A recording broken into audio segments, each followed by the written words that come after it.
The Locked On Podcast Network presents the NFL Big 3 in 30.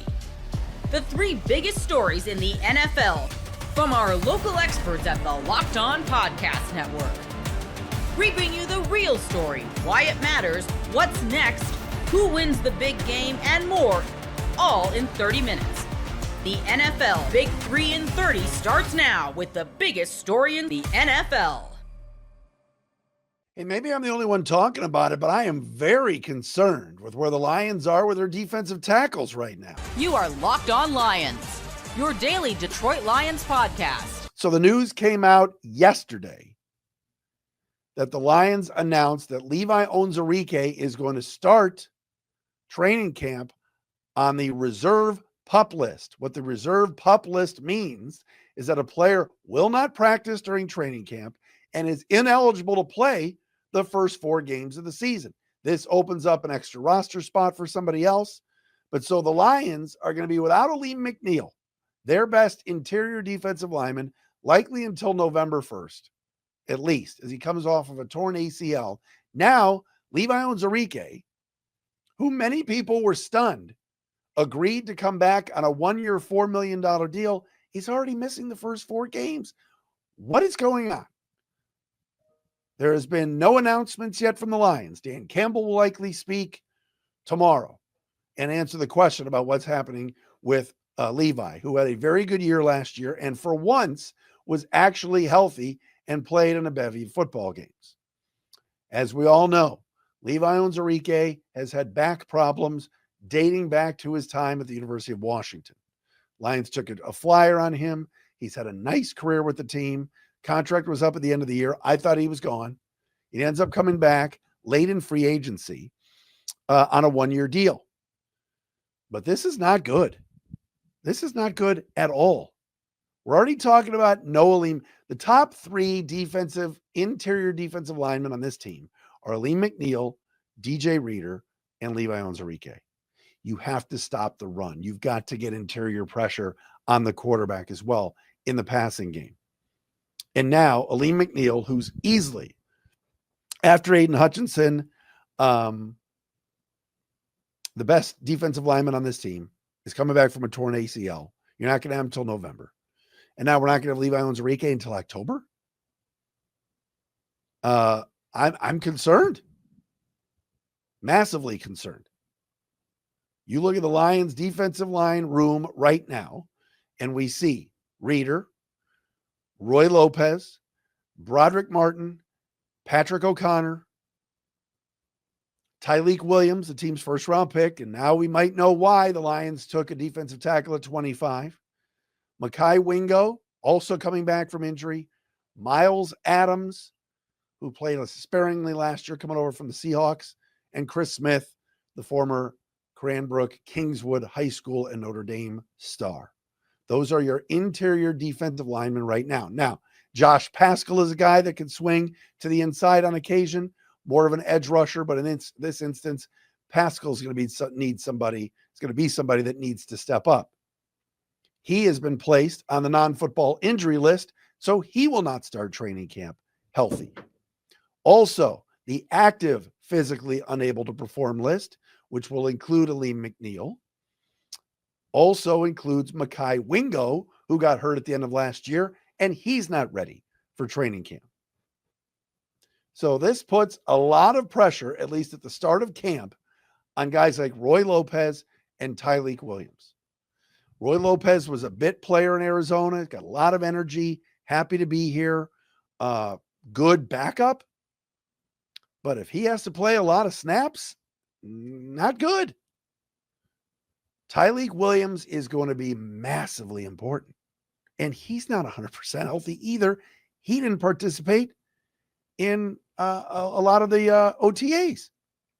They were holding him out. So count me into somebody that doesn't like this at all. And again, I've got to get on Lions Wire and Pride of Detroit and all the websites and Justin Rogers at Detroit Football Network and The Athletic and Free Press and News and everything else. I got to do more reading. But I'm not hearing the kind of concern. I'm not seeing the buzz on social media. My phone's not blowing up It should be. You've got to be able to win at the point of attack.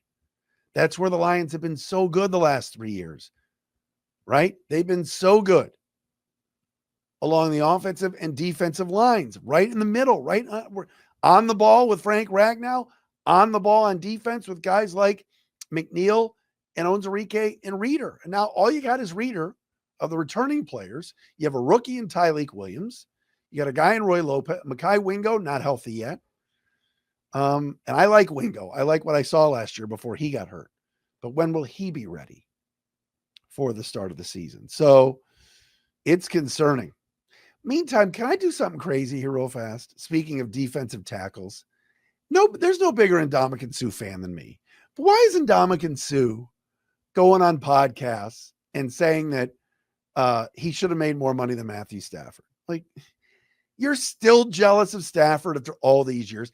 The worst kept secret in Allen Park years ago was Suh and Stafford. And Ndamukong Suh never, ever fully embraced Matthew Stafford because he was always jealous of him. Always. Now, that was never talked about that much. Stafford liked Suh, had no issue with him. I don't think they hung out a lot as friends, but Stafford wanted Suh to stay. When the Lions botched the contract negotiations and Suh ended up down in Miami with Stephen Ross, no relation to Rick Ross or Bobby Ross.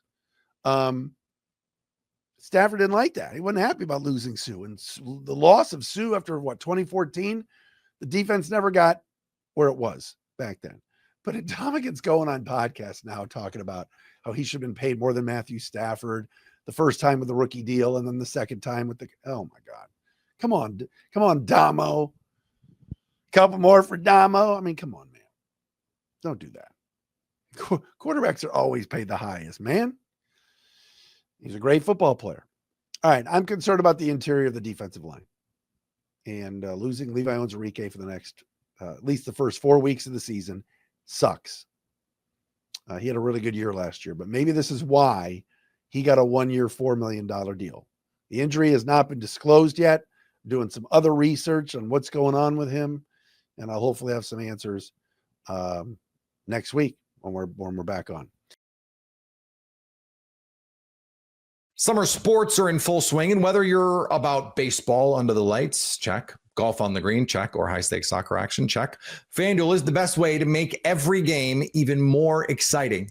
You're already following the action. Why not make it a little more thrilling? With FanDuel, you can get in on the game with your friends while they're getting sunburned on the beach. I've been using FanDuel to track my favorite matchups. Cashed Russell Henley, top 10 at the Open Championship. It's easy to use, fast to pay out, and makes even regular season games feel like a must-watch. Scotty Scheffler running away with the Open Championship. I still got to see if Russell Henley gets in the top 10. I was locked in, or should I say locked on. New to FanDuel, new customers can bet just $5 and get $150 in bonus bets if your first bet wins. Open the FanDuel app today or visit FanDuel.com to get started. The injury bug already biting the San Francisco 49ers. The training camp hasn't even started yet. You are Locked On 49ers, your daily San Francisco 49ers podcast, part of the Locked On Podcast Network, your team every day. All right, Croc. Not only Ricky Pearsall, who we didn't quite expect. Last we heard from Kyle Shanahan, it was a minor hamstring thing. They're holding him out, being smart about it, and he would be ready for the start of camp. He goes on the physically unable to perform list, along with Brandon Ayuk, who we knew would be on the injured list to start camp for the 49ers. And they aren't the only ones. Malik Mustafa, again, not a surprise. He's coming back from his ACL injury, but the 49ers released George Odom. And so they're getting pretty thin there at safety with a rookie and Jair Brown and a couple of new free agent additions in Jason Pinnock and Richie Grant. So we're going to talk a little bit more about that in the safety depth in a minute, but we got to talk about some wide receiver depth first, because Ricky Pearsall, Brandon Ayuk going on the physically unable to perform list to open camp, along with new offensive lineman Andre Dillard, defensive lineman Yetur Gross-Matos, and linebacker Curtis Robinson. And Odom was slated to start on the active / non-football injury list. but they just released him instead. And so I don't know if there's an injury settlement or what with that. And then maybe there's disagreement on whether he was actually injured or not, or how injured he was. And then offensive lineman Ben Barch, who is slated to start at left guard, is also going to open camp on the active/non-football injury list. Croc, are the 49ers doomed? The one thing we talked about is the 49ers aren't going to be as injured as they were last year, and they're starting camp injured again, Croc. It's not ideal. You want everybody to show up, be healthy, ready to go. And then you want to do your best to keep them injury free.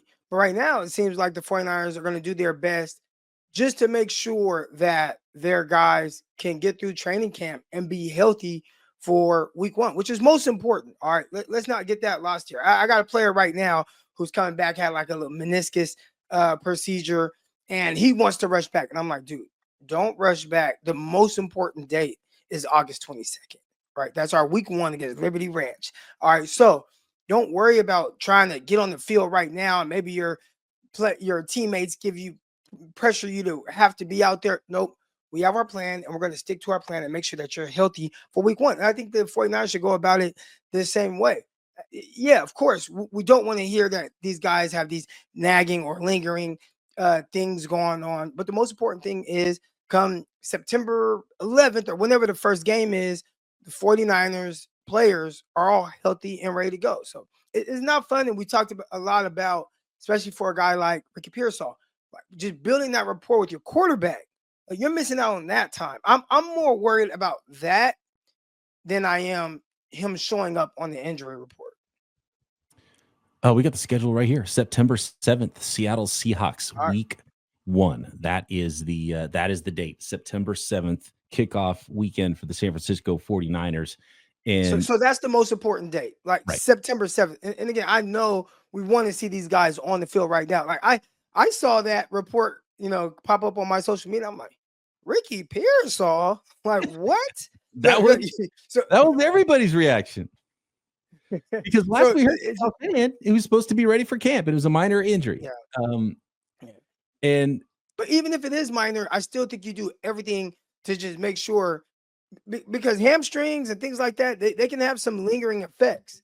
So it could very well still be minor, but would you rather just put him out there and, oh yeah, he's good to go, have him play right now? Or would you say, you know what, we want to give him an extra 2 to 3 weeks to be like 100%, and we are certain we did everything and gave him the proper rest? And again, yeah, maybe if he's not out there now, again, we're having this conversation, maybe for the first day of training camp, he shows up, they take him off the PUP list, and he's full go.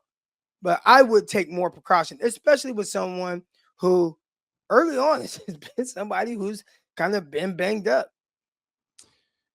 And something like a hamstring, you don't want to re-aggravate that thing and make it a months long injury that could have been something that's good to go in a couple of weeks. And so with Ricky Pearsall, we don't really know how bad the injuries are from some of these players. We know the guys that are recovering from ACL and offseason surgeries and things like that, where they're at.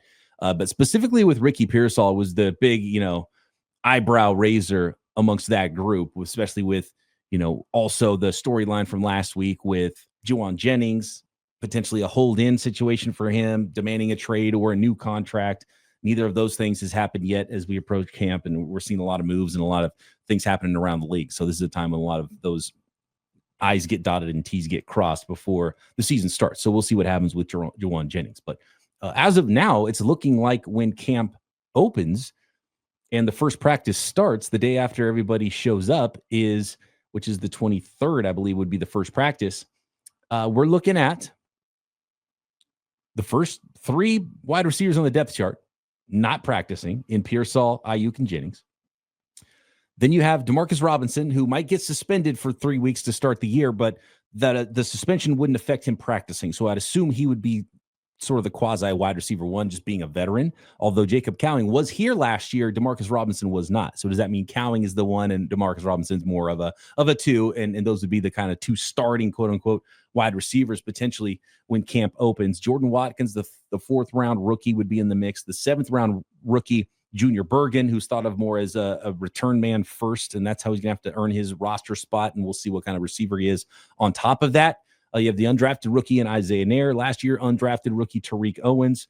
You got Russell Gage, Malik Knowles, and the other veteran, Isaiah Hodgins, who I think would be in the mix with one of the top 3 guys probably catching passes to open camp if Ricky Pearsall and Juwan Jennings are not on the practice field in that first practice session.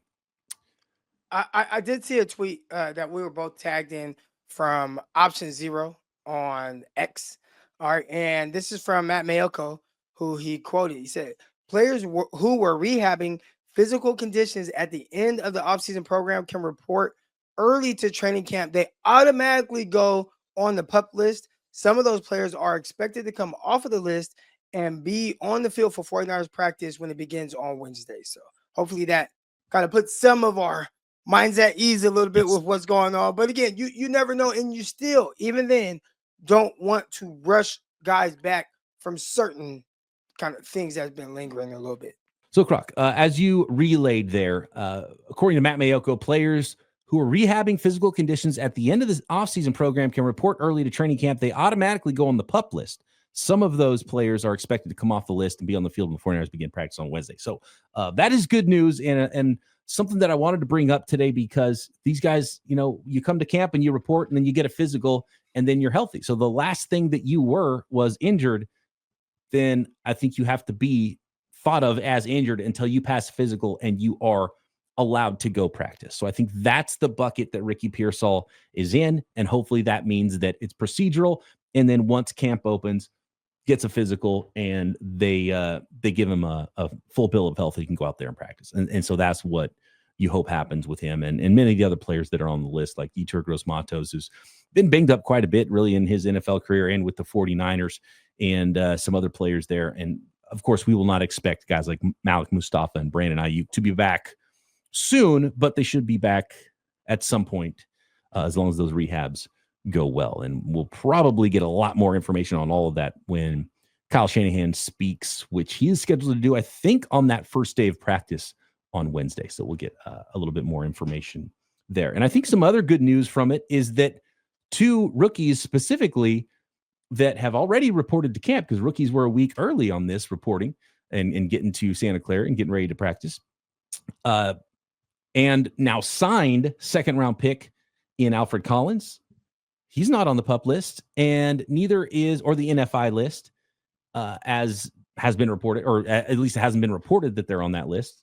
And Marcus Siegel, who's also banged up and dealing with an injury in the spring camp and in OTAs, he was also not listed there. So I think that's good news, although maybe we're not out of the woodworks there and the rookies are on a different timeline and we'll find out that they aren't able to practice, but no NFI list for those 2 guys to be reported yet, which is, I think, some good news. So it might not be that big of a deal, but man, with the Ayuk thing, with the Pearsall injury nagging, some of the injuries he dealt with last year, and the Juwan Jennings thing, I can understand why some 49ers fans are like, come on, man, what's going on? Can't we at least start in a good place this year, even if things do go haywire? Grand Sport Jew in the chat says if they pick up a vet, it should be a safety. And you talked about Greg Odom, them releasing him. 49ers did bring in a couple of veteran safeties. We talked about them when we went over our positional groups, but Richie Grant, Jason Pinnick, those are veterans, 2 guys who have really started a lot of games. So I think you're comfortable if they have to play and there is no Jair Brown. And, obviously you want to bring Siegel along and give him the reps that he deserves, but in a way that is best suited for his development. Our Malik Mustafa, we'll see when he eventually comes back. But Pinnick and Richie Grant, those are the 2 veterans. Releasing Odom, he wasn't a guy who was supposed to just be out there and just be this full-time starting safety for you. He's supposed to be like a special teams ace. So I wonder if on a unit that the 49ers are looking to improve on, maybe he just didn't have the same output that they thought they were going to be getting from him. I mean, now he did play defense in a small sample size and filled in when need be, but ideally he's your guy that you could just count on special teams to be on every special teams unit, and you just let him go. But that was like the main reason. Like that was what everybody was so excited about when the 49ers made the signing of Odom. Didn't he start week 1 last year? Trying to think, right? did he? I mean, he played a lot. I think it was Jair Brown and George Odom. Not George Greg. Odom. I call him Greg Odom. I call him Greg Yeah, Odom. I call him Greg. The Portland Trailblazers center who had Yeah. bad knees. Don't want to compare him to him. Yeah. Supposed to be really good, actually. Still wouldn't have drafted him over Kevin Durant. But either way, that's Greg Odom. Not Greg Odom. Excuse me, George Odom. That was my first ever radio show in my life, was debating Kevin Durant and Greg Odom at San Francisco State Radio. We did a radio show called Sports Outside the Mainstream, and we talked a lot of NBA and NFL specifically, and we talked a lot about Greg Odom and Kevin Durant. And I think I might have been Team Odom back then too, because he was a legit big man center. He was a big and I didn't realize, I think a lot of people didn't quite realize, as good as Durant was, I was like, man, he's kind of a skinny power forward. I didn't realize he was a 6'11" two guard, essentially, right? And so I might have been Team Odom there. If he'd had better knees, I would have loved to see how that career would have gone. I think it would have looked a lot different. Yeah, absolutely. By the way, I did have Patrick Willis that same year, college radio. I've got the show somewhere. I would love to hear it. I had Patrick Willis mocked to the San Francisco 49ers in that, 2007. Ever wish managing your money felt easier? Maybe the Cincinnati Bengals do. With Monarch Money, it can. Whether you're growing your savings or planning a big purchase, Monarch puts you in the driver's seat. It's like having your own personal CFO, giving you full visibility and control over your finances. Monarch Money is more than a budgeting app. It's a complete financial command center. You can track all your accounts, investments, and spending in one place. So in addition to managing your money, you're also building wealth. Take control of your finances with Monarch Money. Use code LOCKEDONNFL at monarchmoney.com for 50% off your first year. That's monarchmoney.com, code LOCKEDONNFL for half off your first year. The Bengals got one of their two remaining rookies signed. Demetrius Knight will be present for training camp. You are Locked On Bengals, your daily Cincinnati Bengals podcast. Over the weekend, Demetrius Knight, the Bengals second-round pick, signs his contract. His second-round pick dominoes are falling around the league. It's great news, Jake, to have one more done and one less thing to worry about. Obviously, the news broke on Saturday as rookies were reporting, and there's been so much attention on Shamar, and rightfully so, and Trey, rightfully so, that it kind of went under the radar a bit that Demetrius Knight was still unsigned. Now, I knew he was in town last week, which I thought boded well for his chances of being signed, especially because you did start to see these second rounders begin to sign. And this is really an NFL stalemate. I got a few texts on Saturday like, what is going on? How have the Bengals not signed their first two picks? I was like, all right, well, let's start with the second rounder. The reason why it took this long for Demetrius Knight is because the whole NFL was at a standstill. And the league was staring at the second round picks, and the second round picks were staring at their respective teams and wanting fully guaranteed contracts. A lot of those guys that were drafted in the 30s ended up getting fully guaranteed contracts. The 40s, not so much. And Demetrius Knight still, though, got a significant amount of his contract guaranteed, 80% of it guaranteed. But you get it done, and he is going to be on the field, and he is going to take part in the rookie workouts over the next few days ahead of training camp on Wednesday. So overall, positive news, good news, especially because we are talking about a guy that they're banking on to start. They need Demetrius Knight to hit the ground running. And so every single rep that he can get, he certainly needs. And so it's good that they were able to get him done before training camp on the day rookies report, despite all of the league activity, which, again, it was a big factor in why this took so long. Yeah, the Bengals weren't going to get this done until some of those other dominoes started to fall because of the guarantees that were extending into the second round, like you discussed, James. And we'll talk about how they broke their precedent and fell in line with the rest of the league. They didn't really have a choice when these sorts of precedents around the league start to happen with guaranteed money. The league is very much going to follow suit and come up with contracts that are in alignment with what's happening for draft picks around them. That, of course, isn't happening with the Bengals' first round pick right now, but there are a number of reasons I think this is easier for them putting myself in their shoes, not excusing them, but reasons that I could see this being easier for them to think about and easier for them to stomach than what's going on with Shamar Stewart. One, it's a second round pick, so there's a lot less money involved. Two, there's been no public mudslinging, no public complaining, no public remarks, period. Demetrius Knight missed one practice at the beginning of things when he was tied to Shamar Stewart with some initial quote unquote reporting. I'll put that in quotes because I don't know if it was really reporting at the time. That he and it was a rookie mini the camp, practice like paper. half hour. It was like a rookie mini camp, like half-hour workout too. Just in case people forget, like it was nothing that he missed. And then as soon as the offseason program kicks off, he's there. And he gets over the issues with the waiver, says that he's there to play. He says the right things at that point. Isn't saying, well, the team is putting business before winning. And that certainly rubs the team the wrong way, however you feel about it. And I know a lot of our Locked On Bengals insiders, Subtext subscribers, join subtext.com/LockedOnBengals if you want to check that out, have sent us stuff like, is Shamar Stewart going to continue to be the most disliked Bengals first-round draft pick and who knows how long? That's where public sentiment is, it seems, for some at least louder fans on Shamar Stewart right now. People are very unhappy with the approach he's taken there. There's none of that from Demetrius Knight, which I think makes it easier for the front office to want to deal with that contract, and makes it easier, of course, for fans as well. But when you look around the rest of the NFL, this trend toward guaranteed money for second-round picks will continue into the future. It's something that will be interesting to watch next year, as Travion Henderson, his latest pick, 38, got a fully guaranteed deal. Tyler Schaff, I actually have no idea how his name is pronounced, at pick 40, got a fully guaranteed deal from the New Orleans Saints. Mason Taylor at 42 got 91% guaranteed, about 90% guaranteed for Alfred Collins as well. So you can see the trend there starting to taper off a little bit in the 40s, like you mentioned, James, and it gets down to 80% by the time you get to Demetrius Knight at 49.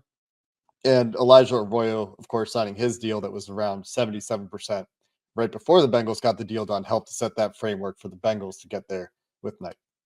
Real quick, the Bengals better not have to worry about this next year, because if you're picking in the 60s, it doesn't matter. It's not going to matter nearly as much. Maybe the precedent gets there, but maybe you can stave it off for another year or two. So there you go. There's your the carrot, Bengals, outside of just winning, is you won't have to fully guarantee. Picking in the 30s, you're looking at 2 guaranteed deals. That's what you're looking at. If you're picking in the 60s, the low 60s or late 50s, yeah, I think you'll be just fine and be able to stiff arm it for another season. But yeah, it's part of the evolution. It shouldn't matter. I don't think it's going to matter. I think that these second round pick deals will probably be a little quicker next year. It doesn't mean there won't be some holdups, but and I think the important thing here, as we kind of push the conversation forward, and we don't know the answer to this, but it's the language. Were they able to put that language that they want to protect themselves when it comes to every first round pick, not just Shamar Stewart, but every first round pick moving forward, that default language, were they able to get that in with Demetrius Knight in that contract? Because that sets a precedent that, hey, our second rounder this year agreed to that. They haven't done that in the past. They can't push the Jamar sign this deal with this in there, because they didn't put it in Jamar's deal. They didn't put it in T's deal or Joe Burrow's deal. So if they were able to get it in Demetrius Knight's contract, that could certainly help their case, even though they don't really need to make a case, but they can say, hey, look, this is how we're doing, this is how we're operating, and it could help their cause, certainly, when it comes to getting Shamar Stewart signed. Just helping them to establish that precedent. Wouldn't be surprised in the slightest. Almost expecting that once we're able to confirm it, that Demetrius Knight will have this language in his contract. Again, not entirely sure, but he does get the guarantees that he expects, and the Bengals go up on guarantees. Chris Jenkins last year got 70% of his contract guaranteed, and that included maybe 67% of his year 3 salary guaranteed. Cam Taylor-Britt and DJ Turner, the previous second-round picks before Chris Jenkins, only got guarantees in years 1 and 2. So the Bengals have been trending in this direction, as has the NFL, and they get guarantees into year 4 of Demetrius Knight's deal, the first time any 49th overall pick, according to Jordan Schultz, has had guarantees in the 4th round of a deal, and certainly the first time for the Bengals